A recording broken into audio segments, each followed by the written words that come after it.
right. Welcome everyone. Everyone come on in. It's the Chronologically Gaming pre-show. We play every video game in order of release. Started playing the games back in 1971, and we're just starting December 1982. If you've missed any of the games, you can find them all online. We keep them all on YouTube.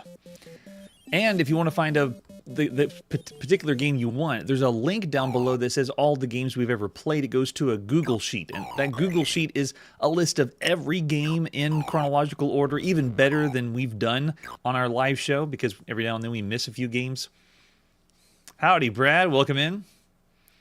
And you can see every game in order and even click on the game you want in that spreadsheet. If you want to see everything. There's only a handful of people that have gone through and wanted to see every single game. Not everyone's as crazy as we are on Chronologically Gaming. Maybe you just want to see a certain era of gaming. I think I've already lost the 1970s video game demographic, because we're now in 1982.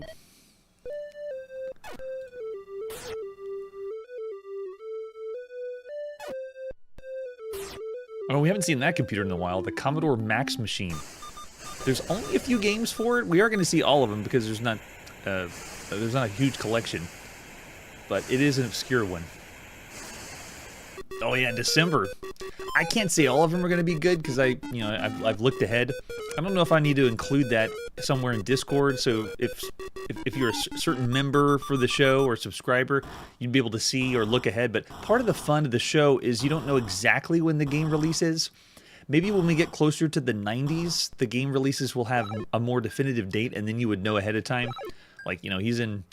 everyone knows that in the summer of 1983, the Famicom will come out, and so expect, because Nintendo keeps pretty definite release dates, when we'd see the first Nintendo games. Yeah, in fact, good point, Brad. We have games that are kind of bleeding from one year to the other, because there's some games that were developed in 1982, but they weren't released till 1983. And we've also seen video games that have multiple releases. So we'll play a game, and then I'll also say, well, here's the box when it looks like when it's going to release in 1983, and that's just going to keep happening. We're going to have a lot of games that I'll show both because they have two releases. They have initial release, and then when people realize this is really good, then they get released again. And yes, everyone's going crazy. Too much. I alluded to. Right now, it's about the time that the CFO of Atari is telling the stakeholders that they're in trouble, and we're about to burst the bubble of and begin the video game crash, or nearing that. Like the money is going to be being lost, and then we have everything being put on bargain bins. It's just now beginning. I want to see if we notice better games for home computers, or if we notice better games for the arcade scene, when the console area is just eh.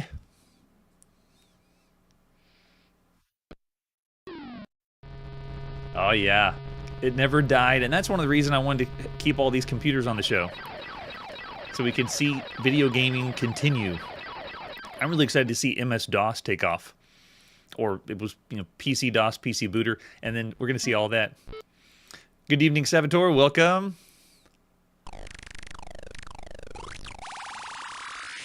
Yes, Manly. They need to move that hot tub.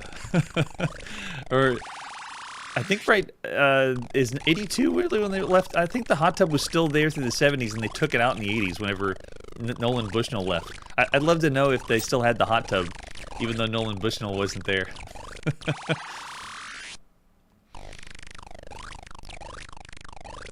Yeah, that's true, Curtis. It's only North America. It's only consoles. They did feel it a little bit in Japan. They called it Atari Shock. They should do that too, Brad. Yeah. That's right. He's in the Chuck E. Cheese's, and we're playing the video games at Nolan Bushnell's Chuck E. Cheese's right now.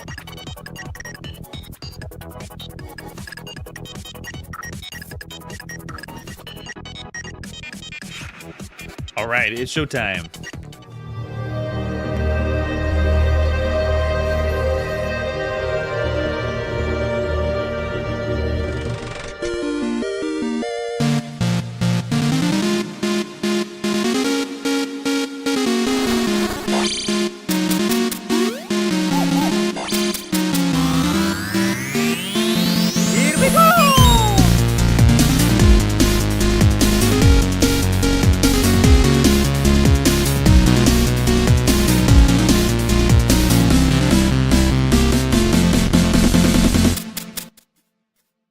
Hey, it's Chronologically Gaming, the only channel that's perpetually retro because we're playing every video game in order of release. And we've just scratched the surface of the first video game releases in December 1982.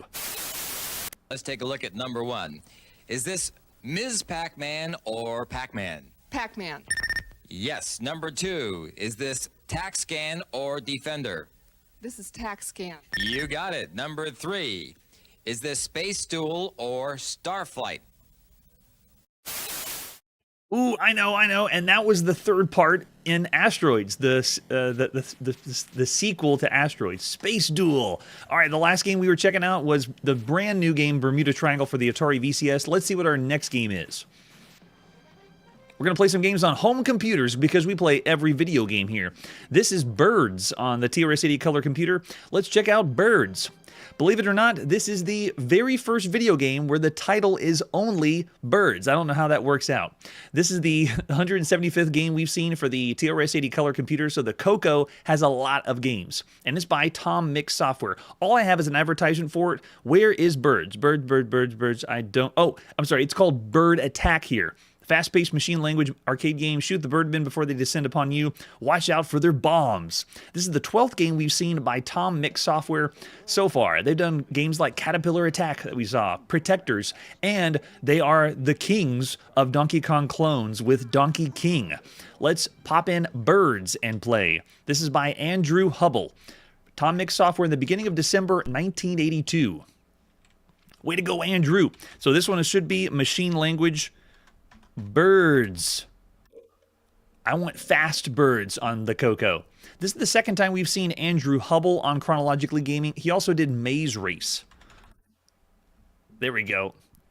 Yeah, a lot of times we have video games that have different names based on whatever the ad is, whatever the front of the box is, and whatever the first title screen is. You can see here it says Birds. There's usually a discrepancy. Here on the show, we say whatever the front of the box says for the main title, but then I also include all the other titles, or what the game would have been called. Enter your name. I love it when games want to know my name. And our difficulty level, we get difficulty levels. Okay, let's start with 2 and see what it's like. Yes, so this is Birds. Awesome. It is a shoot 'em up. I can move left, I can move right, but I'm not a plane. Check it out. At the bottom of the screen, I'm about to get... The birds are not dropping eggs. I'm just going to say the birds are trying to poop on us. They're starting now, and we're just going to have tons and tons of video games with birds flying poop at us. It all started here with lots of other games. We don't have a ton of sound effects, but even though it's a machine language coded game, it seems we have a little bit of slowdown that's happening on the screen, but well done animation. The birds look really, really good. That's right. Manley brought up Alfred Hitchcock. The movie rendition. Well, we have seen Poltergeist on the Coco. Why didn't they get the rights to Alfred Hitchcock's The Birds? It would take place in a telephone booth or something like this. But yeah, it is exactly what you see on the screen. I am moving left, I'm moving right, and I fire. I have a turbo, though. If I hold down the button, it automatically starts firing off a couple bullets. Looks like I got 2 shots each time, but I need to be a little bit more strategic with this. I also am expecting these birds to behave a little bit differently. Because whenever I fire the shot, it really doesn't matter where I hit them. Uh-oh. Oh. In the top left of the screen, it looks like houses are my display of lives.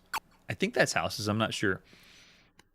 And then we got a high score table. Very, very cool. Now, I've been categorizing the video games we've seen that have temporary high score tables, which means after you turn the game off, it resets. But there is some high score video games that we played very, very rarely that allow you to save it to disk, and then you can load the high score table later, which is kind of cool.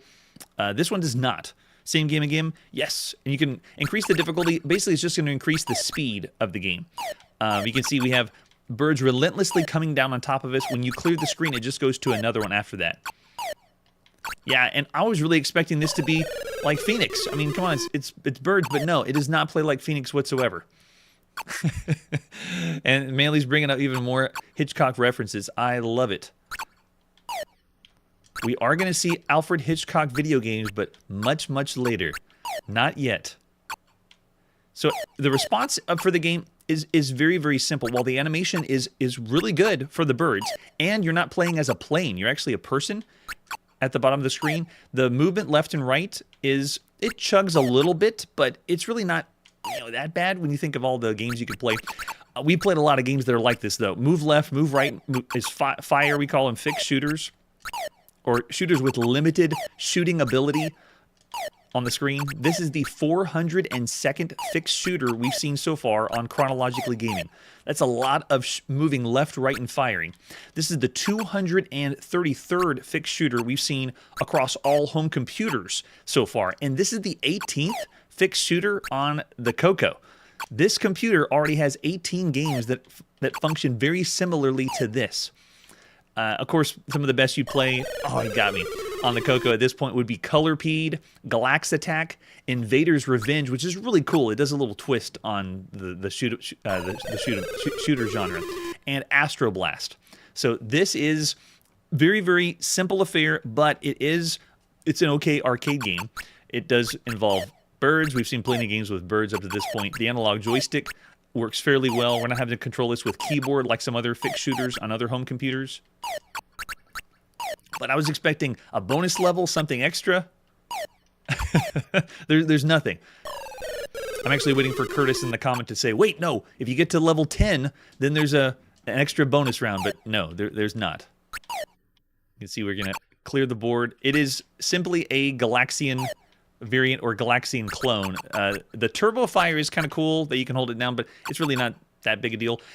This is the 82nd game we played that's a variant of Galaxian. And I don't mean all the other kinds of Galaxians. It's not Phoenix or anything like that. I'm just talking just straight Galaxian. This is the 4th time we played a Galaxian variant on the Coco. So out there we have Galax Attack, we got Galactic Attack, we have Space Intruders. This one is the 4th one that plays kind of like that. I would say it's a similar fare. I may even say around. It's still around the average range. I wouldn't call this one bad for all the games you could play on home computers, but I wouldn't really call it an exceptionally well done or good game. But yeah, average is what I'm thinking for all the games you could play right now on home computers. There we go. Yep. And then I got some ratings already flying in. Mostly averages, 2.5 stars, 2.5 to 3 for all the games you could play. I'm thinking that too. 2.5 to 3 stars for all the games you could play across all home computers. It does have a high score table, which is a nice touch. Thank you for playing birds. You're welcome. Yeah, it's okay. I don't really want to call it bad. Anybody in the chat say a bad rating? Did anyone say 2 stars? I don't think so. We got mostly just 2.5s and 3. Yes, it is for the birds, Manly. Steve's saying 3 stars as well, mostly average. I'm going to say 2.5. I won't go as high as 3. There's some other ones. Galax Attack, I would still say, is one of the best ways to play like a fixed shooter. And there's Centipede, Colorpede, things like that are also out there. So 2.5 stars for birds. Let's see what our next game is. Our next release is for the very underrated, very, very small release console, the Emerson Arcadia 2001. This is Blackjack and Poker. We're in for some riveting gameplay now. Here's the box for Blackjack and Poker. This is the 24th game we've seen for the Emerson Arcadia 2001. And I mentioned it before, this console is known by lots of names depending on what region you come from. In America, it was Emerson Arcadia, but then Bandai Arcadia, and it was several regions had different names for it. This box is a reconstructed box because it's really hard to find the actual scans for this console. This one's done by, I think, Screen Scraper. It's got a really blurry image on the front, but I like the first boxes we saw on the Emerson Arcadia 2001 because they went for a similar aesthetic to Atari and Intellivision and Odyssey, but they did like a watercolor to make it a little different. So you can see we're obviously going to play Blackjack and Poker. You flip this over on the back, and it is not a real box. They just gave us a couple screenshots. Do we have anything else for Blackjack and Poker? It is a cartridge. There we go. There's the console, the Arcadia 2001. To refresh your memory, what you're going to be holding in your hand when you play Blackjack and Poker. This one is the 25th time we've played Blackjack, Video Blackjack, and the 13th time we played Video Poker so far on Chronologically Gaming. We had Poker Plus and Casino on the Atari VCS, Las Vegas Poker, Blackjack was also on the Intellivision. So consoles have already had this. So this is the first time this console has had anything. So let's see what it's like. There's the example of the cartridge or a fabrication of it with the screenshot. Not too much there, but the manual hopefully will tell. There's a better picture. Nice. Bust out the cigars, and looks like mostly blackjack on the front. Cool. Tells us what the game objective is and what the screen looks like. You can play, I think, 5-card and 7-card stud for poker. No draw, though. It explains the game objective here. If you've never played blackjack before, I'm sorry, I'm not going to be teaching you how to play blackjack. But they do have poker. It explains what the hands are like. Very, very helpful. When we saw this originally on the Atari VCS, I didn't really give it its due. Most casino games or gambling games, we breezed by them, and we're going to breeze by this one as well. But I'm giving this one even more attention than I did on those. Maybe when we see them again on the backlog, I'll play them a little longer. So this manual is from another region. That's why you can see the controller looks very different.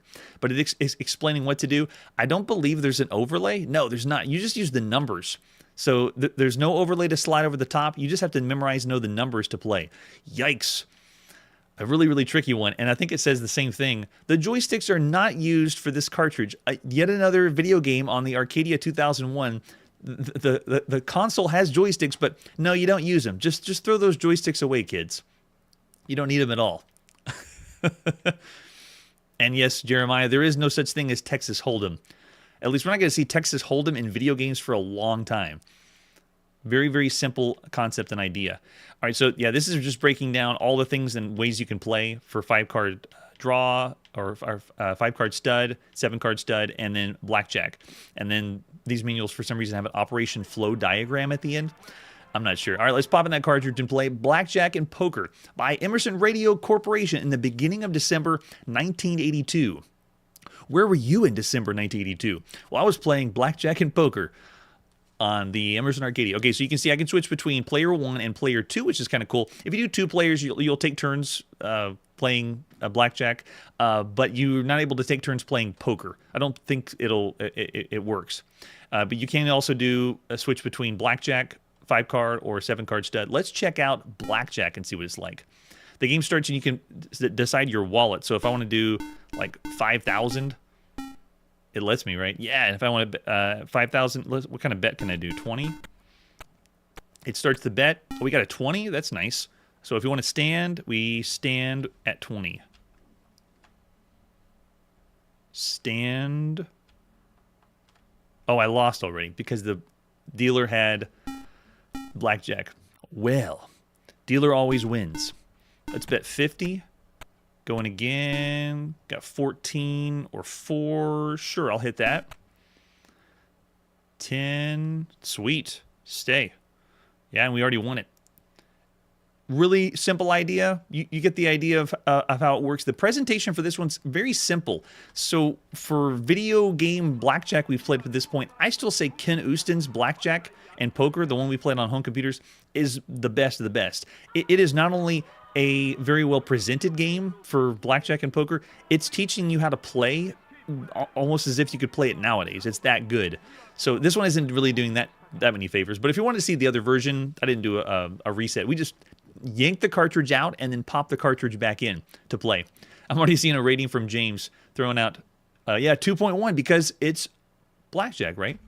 All right, so let's see what, let's do a 7-card stud game and see what that one looks like. Give me $1,000 in my wallet. Oh, interesting. So they're not letting you see the first 2. All right, so yeah, we'll call you at 2. Oh, he raises it. Sure. You can see the pot shows up in the middle. Why is the computer is raising so high? So if you play with another person, you can see how they would make this work, I guess, for stud, where I guess you can play a 2-player stud game because they're keeping 2 of the cards until the end, which is kind of interesting. All right, so let's do bet that one, raises it and calls. Nice, we got 2 pair. Let's go in big, 90. I think the only highest you can go is 99, and he folded after that. With our 2 kings, we destroyed them.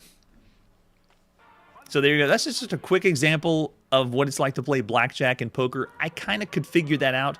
It still is bizarre to me, though, playing on a home console without use of the joystick. So it's, of all the games you could play on everything across all home consoles, there's other versions or better ones to play. I highly recommend the Intellivision version if you want to play some blackjack, but we're going to see later console games that do it really well too. Let's see, we got most people saying 2.5 stars. Yeah, for video games on home consoles, even if this was the best blackjack and poker, I wouldn't see myself rating it that high. The one we played recently on the ColecoVision was really good too. That was a lot of fun. So yeah, that was the Ken Houston one, I believe, too. So we got a 2.5, a 3.5 for not having Texas Hold'em. Nice, Jeremiah. And then 3 for the card game. Yeah, so I'm thinking he's still around average, 2.5. Yeah, 3 stars for a card game, but for everything else you could play across all home consoles, it plays better than the other games we've seen on the Arcadia 2001. I'll give it that. Yeah, and a 2-star. Totally understand, Brian. All right, after that, let's see what our next game is. Oh, yes, we get slapped in the face with Black Widow, released in the arcade. Only in the arcade. This one is the 566th arcade game we've seen so far on Chronologically Gaming, and I still love going to the arcade. Here's the advertising flyer for Black Widow. Oh man, the artwork is awesome.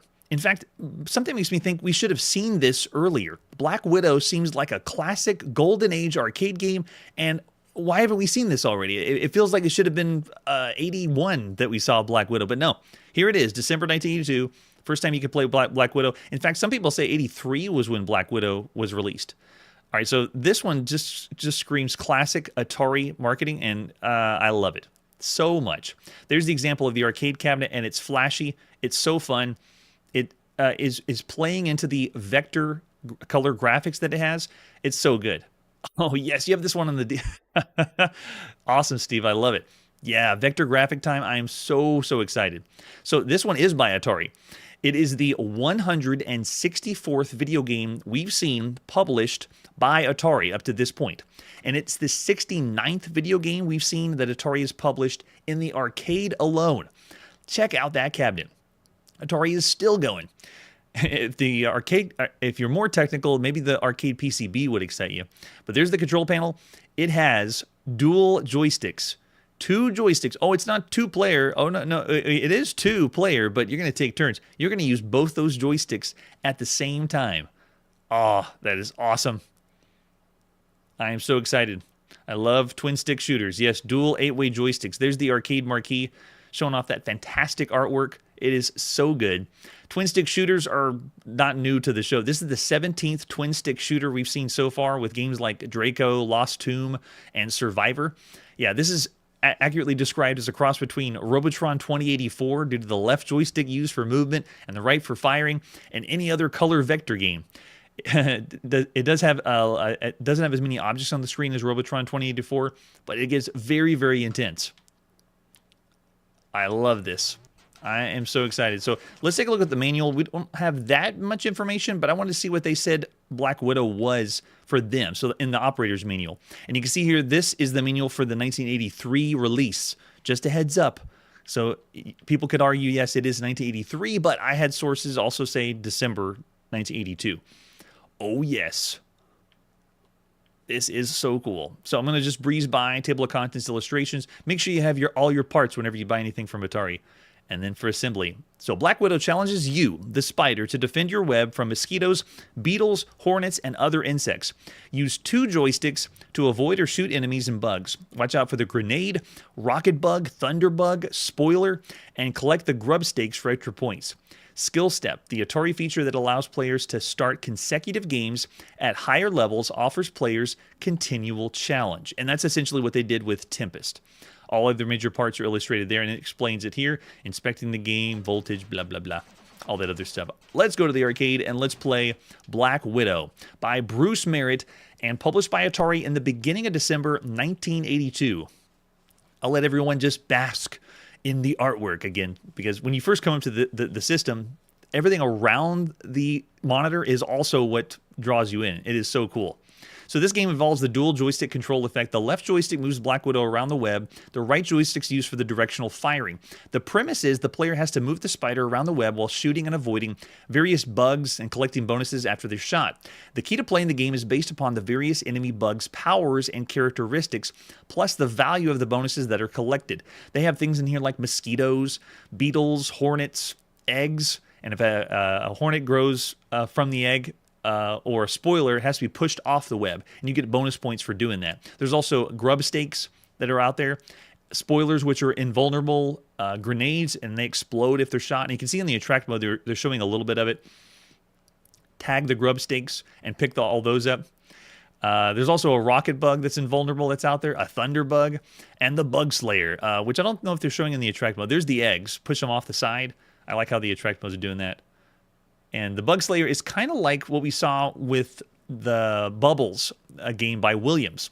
There was a cleaning lady in Bubbles that was going around picking up the points. Well, the Bug Slayer kind of does that. It's another bug that's going around, and it'll take your points away from you. So you have to beat it to it as fast as you can. All right, so I'm going to zoom this in so we can see a little bit better. I want to be able to see everything. Yeah, there we go. You can see someone has been practicing just a little bit before the show. All right. Let's put, actually, I'll show you more of the attract mode, explaining how to pick up the points. And the longer they sit on the web, you get less points for it, so pick them up fast. The grub stakes. Man, it looks awesome. Oh, yes. Lord Evil. I play it on MAME all the time. It is so fun. Or at least played a lot of it recently.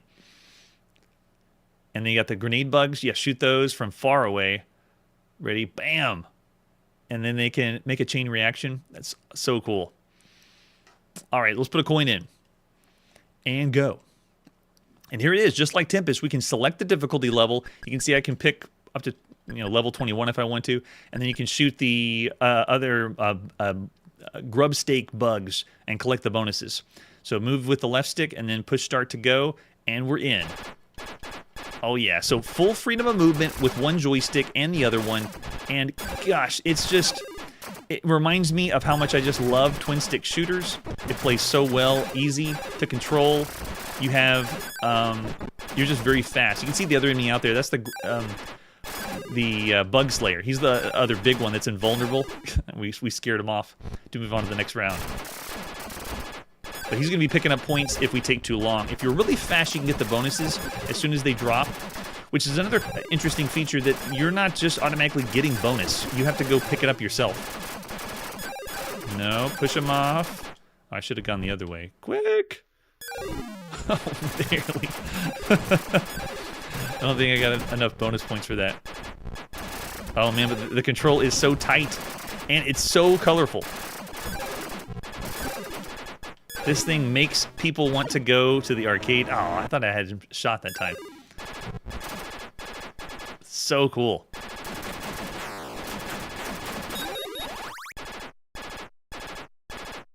It draws you in, and it's just a blast to play. Nope, get off of there. Don't want you. And then we got the Bug Slayer back again. Thankfully, he's just in the way.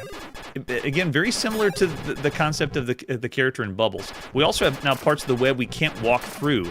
They made them red, and when they're red, you can't pass by. See this red barrier down at the bottom? So there's a lot of stuff that's going on, and while there's not as many enemies on screen as Robotron 2084, it just has a lot of hecticness because of the different enemy types that are out there.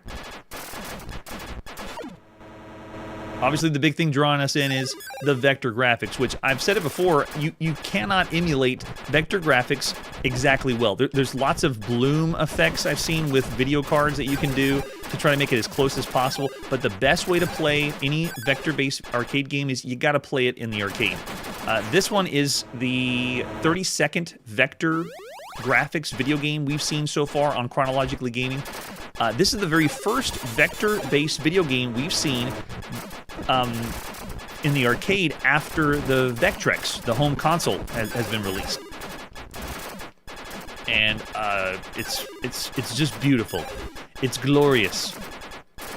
Man, it's so fun. I already see some people talking about giving it the 5. Yeah, the other thing I like about this is it is reminding me of the golden age of arcade games. This one feels classic. It feels like we should have already seen this up to this point. And so you can put your high score into the high score table. They make it really easy with the dual joysticks too. Sweet. Pick up those points. Let's go in again. I already have a credit. I already had a credit. I didn't need to go in again. So of the 32 games we've seen so far that have used vector graphics, aside from the ones on the Vectrex, color vector graphics has been on games like Space Fury, Tempest, Eliminator, Boxing Bugs, Space Duel, TaxScan, and Zektor, just to name a few of them. And this one is, gosh, it's so good.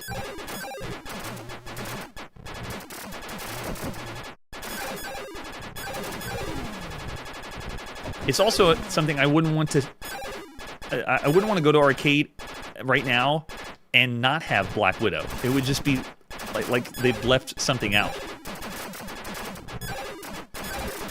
Nowadays, you can go to some places that are arcades that are having original arcade cabinets that you can check out, or have them themed based on a certain time period, kind of like we're playing on Chronologically Gaming. And if there was an arcade that was trying to mimic the design of the early 80s in arcade, you got to have Black Widow. It's so good. I'm already seeing ratings thrown out over in the chat, and some really high ones. Anyone say anything lower than 4?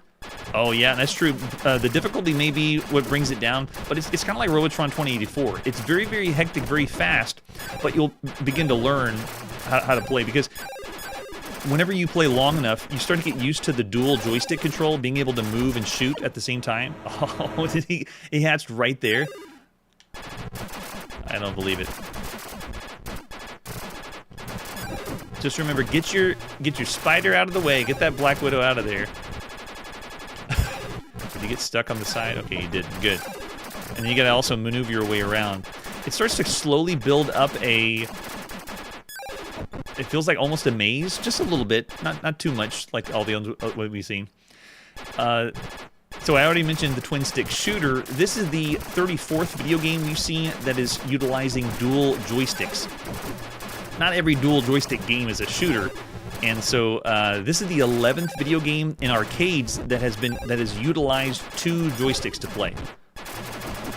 Games like Mars or Splat or Tutankhamun, it was a little bit more limited. Oh, he's gonna hatch.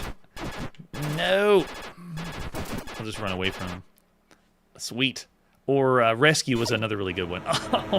See, I lose concentration for 1 second, and then the bonus flies by. Also, the shot pattern you have for this one is, it feels like you have a burst of shots, and then they stop for a sec. And you can see here, as the difficulty ramps up, I only have a limited spot where I can move around because I can't go where it's red. Oh, and the other bug blew me apart. I do consider this one a variant of Robotron 2084. It's the 7th time we've seen a video game that is a variant of this. The theme, though, is completely different than Robotron 2084. We've already seen games like Arena 3000, Metamorphosis, Videomania, and Robot Battle, but all of those are at home. In the arcade, Robotron 2084, I guess the other one would be Draco, it would be another example. But man, oh man, Black Widow is so fun. I love a challenge, and while it's not everyone's cup of tea if it's a very difficult game, Black Widow is a staple of the arcades. Looking over in the chat, I do see 4.5s, a 4 from, a 4 and then a 4.5, and then 5 from Brad. Steve's saying a sleeper 5. I like that. 4 to 4.5 from Curtis. Yeah, great graphics. It's very, very addicting, highly playable, and it's a pick up and play one, and you're not going to be seeing later levels.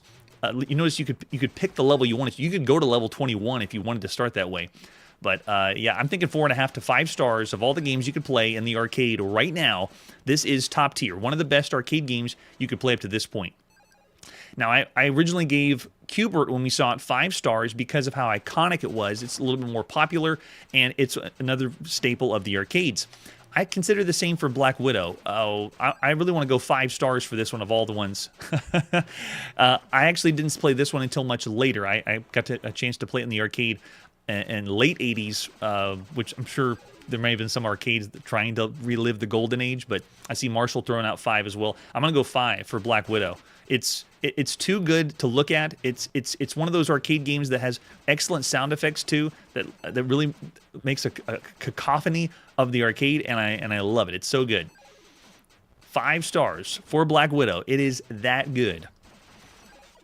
All right, that's where we got to put the video game playing on pause, or the arcade gaming on pause, because we don't have any more quarters. I blew them all in Black Widow.